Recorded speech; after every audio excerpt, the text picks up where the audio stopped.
There are a lot of drills you can do alone if you're a beginner. The first few drills utilize cones. The first drill requires 10 cones. Have the cones very spread out in a vertical line. But don't worry if you don't have cones, you can use any small objects, such as shoes.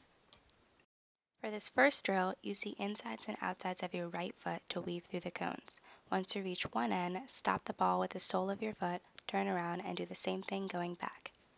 Weave through the cones for about 45 seconds, take a 30-second break, and then do the same thing with your left foot. Feel free to take a longer break if necessary.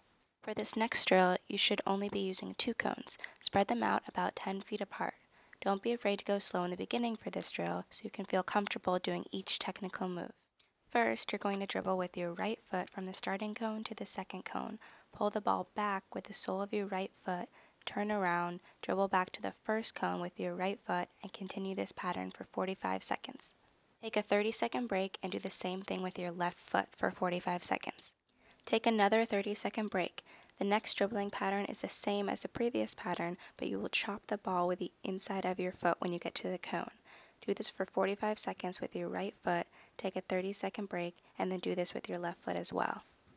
Take another 30-second break. Now this last dribbling pattern is also the same as the previous pattern, but you will chop the ball with the outside of your foot when you get to the cone. Do this for 45 seconds with your right foot, take a 30-second break, and then do the same thing with your left foot. Have fun with this, you got it! You do not need cones for these next drills. You will be doing each of the following technical drills for about 30 seconds and taking about a 15-second break between each one. First up are toe touches. You want to essentially touch the bottom of your right foot to the ball while your left foot is on the ground, and then hop and switch feet so that the bottom of your left foot is on the ball while your right foot is on the ground. Next up are foundations. You want to tap the ball back and forth between the insides of your feet while staying still and not moving forward. Bend your knees a little and hit the ball back and forth with the middle part of the insides of your feet, not the toes. Next up are 2 horizontal dribbling drills. The first one is outside insides. You will take an outward touch with the outside of your right foot, then an inward touch with the inside of your right foot. Then you will take an outward touch with the outside of your left foot and then an inward touch with the inside of your left foot.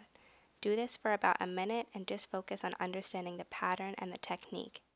The second horizontal dribbling drill is called rolls. You will roll the ball with the bottom of your right foot, essentially passing it to your left foot.